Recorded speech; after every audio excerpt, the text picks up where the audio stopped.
pa sa baston, Brother James. Sapagkat ang sabi ng Bible, mula sa pagkasanggol ay inyong malalaman na ang mga kasulatan ay makapagtuturo sa iyo, makapagsasansala sa iyo sa ikapututo na nasa katuwiran.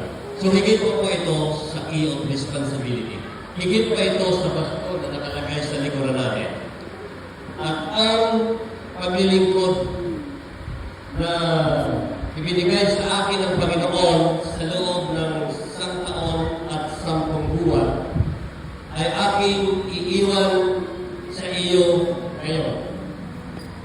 Meron itong kinapapalooban na 5 bayan sa bilog na partido. Nandiyan ang sangay na merong isang organized church, isang company,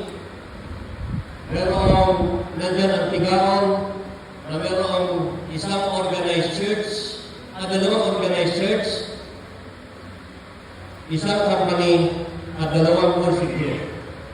Nandito ang Goa Seventh-day Adventist Church o Goa Town na merong isang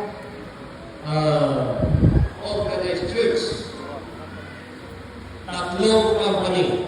Nandiyan ang Lakon, nandiyan ang Pinaglabanan, at nandito ang Bungliw. Subalit, ang Bungliw ay nasasakop ng San Jose Town proper. At nandito ang panglimang bayan, ang Lagunoy. Ang Lagunoy ay meron dito 4 na mga iglesia.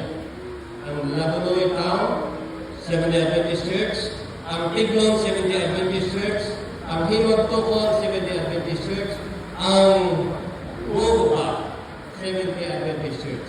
At meron ito isang company. Burabot. 4 pala. Burabot. Sorry. Lima pa. Ang pang-4 na church sa Lagunoy ay Panlima. ang 5. Burabot. Ang Burabot, pagkatayo nga, kamay. Ang Lagunoy, pagkakamay. Ang Himagpukon, yan mo yan na rin. Ang Tiglon, ang Luwat, at ang Tingtingon ay nasa taas ng bahay. Lahat ng ito ay